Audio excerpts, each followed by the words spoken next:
This is Ferg the Reporter, and we are very lucky to be joined by the founding member and one of the great rock guitarists of our day, Mark Kendall. Mark, how are you doing? I'm doing good, man.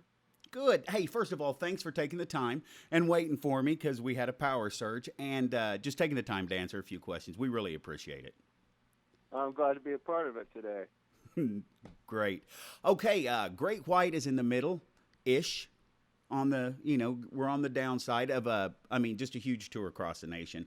How's it been going so far? Everything's going great. The shows are going good. Our show in Kentucky, it's such a historical place too, which is really cool. Right down the street from Churchill Downs and right in the center of everything. And that was great to see all the fans out there.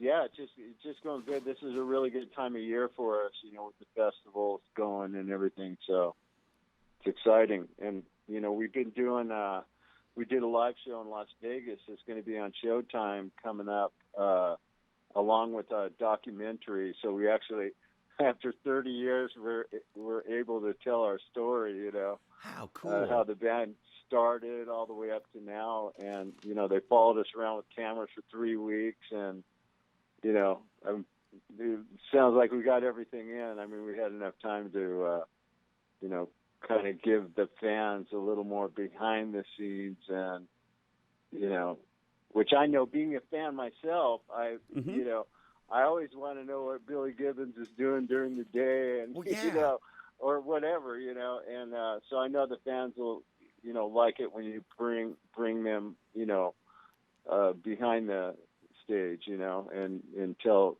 how this thing got started and, some old stories and stuff like that. So that is cool. That's going to be good. And I mean, we've all watched like reality TV and we see, camera people following people around and stuff like that. But how was it to actually live that? Well, like they say, you live and learn. I learned a lot. Making mistakes, being a support band for really big bands, they taught us a lot. And, stuff that we could share with our opening acts later down the road. And, most of the big bands that we opened for when we were up and coming all treated us really well and, wanted us to do well. And they just taught us a lot, mainly how to treat people.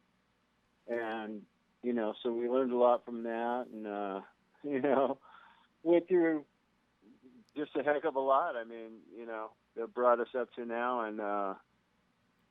And do you teach those same, are you trying to pass those same lessons, life lessons that you learned that, some of the greats taught you? Are you trying to pass those on to the new generation? Because I'm telling you, they're listening. Absolutely. And even like up and coming guitar players, come up and ask, how we can do it. And, there's really no formula for a band. I mean, the old bit was send your 8x10 and your demo tape to the record company, and hope for a miracle. But I've never heard one story of any band that got signed like that. The traditional way. It's always just comes from hard work. The way we did it was tried to put ourselves in a position to get lucky by just playing all the time, even if it was free. Right. And just, giving us more of a chance for someone to be in the audience that means something, or has something to do with the industry or knows somebody or, you know what I mean? Well, that's what and you that's had how, to. Yeah. That's how we got our start, was somebody finally was in the crowd who worked at a record company who liked the band and gave us his card, and then it shaped our whole career. I mean, everything stemmed from that moment, Wow.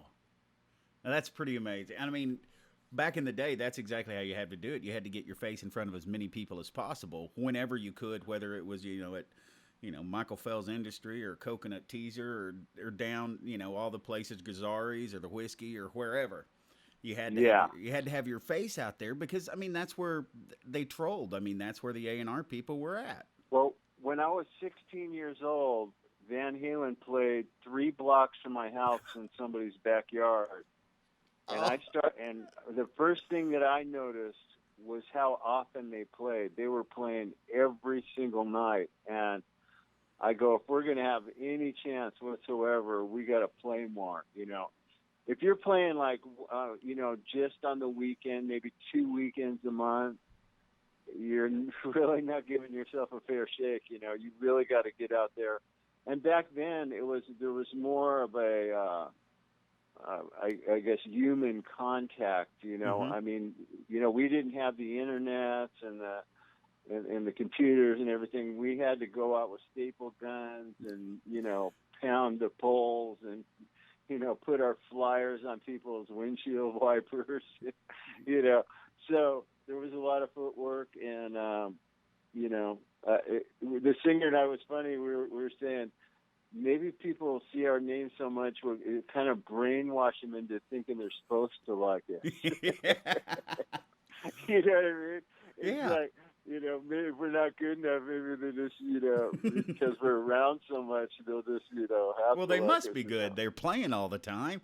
Somebody must like Yeah, them. we played everywhere, and we did the club circuit, the Whiskey, the Troubadour, Starwood, and Mm-hmm. all the available clubs in Hollywood and Orange County out here in California. But Right. we in between stuff, the backyards, the parties, the surrounding clubs, the Walter Mitty's. They had a lot of other clubs, and the music scene was very healthy. Mm-hmm. In the latter part of the 70s, as far as just a lot of places to play. There was a lot of clubs. There was this backyard party circuit, that you could go see Van Halen for $1, and it was really something. It was a special time. I miss those. And all the bands, they all played together. They made a sound because people got together and they played their instruments, and it made us, you know what I mean? Yeah. So that human element was really electric, and it was a good time. And I mean, you're perfecting your craft. Not only, practicing when you're playing all the time on stage and stuff. That's your visual craft, your stage craft. You have to be good at that. Yeah. Yeah, exactly. I'm like, today, like, you might get, they'll just throw 5 musicians together that have already been doing it a long time, Mm-hmm. and there's your band. To where we started out, very crummy. I mean, we were horrible. Right. We were playing in the garage, and our parents are complaining. Go play baseball or something, man. That stuff's terrible. Turn it down at least. You know what I mean? And we just got better because we kept doing it. We became tighter as a band, and we started playing better. Because that's all we did. And there's got to be something to say about that. I remember even bands like Metallica weren't the greatest thing ever. Way back when, but they got better because Mm-hmm. they just played all the time. They just improved. Well, and how many songs when you guys play live? It's like how many songs you play that the crowd could literally sing for you. Like Broken Love and Once Bitten and Rock Me, and we all know the words. At least half the set. We've probably had 10 or so top 10 or 20 songs, like Right. on Billboard. We've had a couple, that were really high up there. Right. And, like #1 videos and stuff like that on MTV back when that was happening. Oh yeah. So we got a lot of attention from the media and the songs playing on the radio. So, they've kind of withstood the test of time. I'm not putting myself up there with, any of the legends, but the songs, a lot of people grew up with the songs. They Exactly. have stories about them, what they were doing at that time, and it kind of brings them back. And yeah, they sing along. We have a few like that. Well, that's what I was going to bring that up. Just what you were talking about. You wrote, and you may not put yourself up with the greats, but a lot of us do, and especially in songwriting and stuff, because you guys wrote theme songs for people's youth. My youth, the dudes I hang around with, I mean, a lot of the people Yeah. I talk to, and the new up and comers. You're right. You wrote songs for, I mean, the soundtrack to some people's youth, and that's gotta feel cool. It does. It's a blessing to be part of someone's life. I've heard so many stories. People getting married to some song, Right. or this. I met my first girlfriend at this song. And all our lyrics were always real life type. Stuff. We lived all this stuff. You know what I mean? So that's the way we write songs. But I guess people can relate to that. It's like when you. I have always played with the most feeling I possibly could in the sense, like playing out of the pores of my skin. I mean, I literally, Right.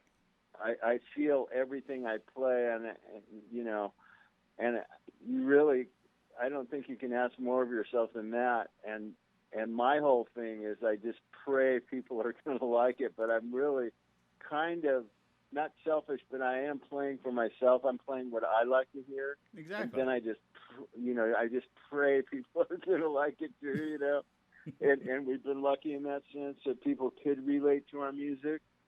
And, and when they come to the shows now, it's like almost like they're reliving the past, and they're bringing like their kids and stuff, they're going, hey man, mom and dad ain't so corny, like our parents, they listen to like, Lawrence Welk. Right. And, we were so far removed from what they were doing. We're listening to the Beatles and the Stones, and I'm hearing, it's like Frank Sinatra, Girl from Ipanema, and, Oh yeah. whatever. Some Guy Lombardo. That's bringing one out. Guy Yeah. Lombardo, Billy Goodman. But, I mean, that's all good music, but we couldn't relate. But our kids, like my 20-year-old, he thinks our first album's like the greatest thing ever, and it's because it rocks, It's not so far removed from what he's into now. Exactly. Are you guys? I mean, your last album, Elation, was 2012. Mm-hmm. Are you guys Right. writing, putting stuff together? Absolutely. In fact, Yes. we have 15 ideas that they're not finished, but we've been kind of putting them down on little tapes and stuff. And but right now, since we just finished this thing because it's going to be a cinema release and this very live show cool. we did, it's a cinema release and for Showtime on cable. It's going to be called Rock Show, and we're the first band up on this new concert series. They're putting it out on CD, and we told them we would hold off on releasing a new album until like at least January. So a new originals album will be out around next year, around January time. That is awesome. That's good to hear. I mean, you guys still rock. I mean, after all these years, you guys go up there and you throw down the same as I've seen you all along, from way back in the day, from Once Bitten, all the way up until now. And honestly, your show is great. Thanks. I think, as far as the bands that we run into now that we played with, everybody seems to be playing really good. I mean, they're probably better than they were back then. Everybody's like really taking care of themselves and, treating themselves pretty well. So, everybody's healthy and playing well. And, we've always tried to make the time on the stage the most important thing, and not, because it is difficult when you're traveling, but, you're doing it all for that time on stage. So, you got to make the most of it. And, these days, you really can't go out there and play a bad show. And we do everything in our power to impress people and, play our maximum. I mean, we play our hardest when we get on stage because, I mean, you literally, it's going to be on the internet within 2 minutes after you walk off, so you better show up. That's exactly right. We leave it all on the stage, and like somebody said once that they pay us to travel and we play for free. Exactly. Because I mean, literally, the easiest thing about being a band is playing on stage. I heard Mike Tyson one time say, the easiest thing about boxing and fighting is the fighting. It's the getting up at 4 a.m. and running, like 10 miles, and all the training and the hardcore, what leads up to the fight is the difficult part. But and yeah. all the bad food and all the stuff you have to go through in a band, on the road. It's like the playing is definitely the easiest part. The traveling's the most, tedious. Well, I know you got a million things to do, so I'm going to let you get back to touring. And you can find more about Great White and you tell them. officialgreatwhite.com. That's officialgreatwhite.com. And of course, you can always get a hold of me through Twitter, and that's at Ferg the Reporter. And of course, you got to go to Rock Revolt magazine to get the best about rock and roll. Hey, thank you, Mark, for taking the time out to talk to us, man. I appreciate it. Thanks so much. Thanks a lot. I appreciate it, man. Hey, no Have problem. a great day. If you ever need anything, just remember to talk to Ferg. Okay, thank you. All right, take it easy, man. Bye-bye.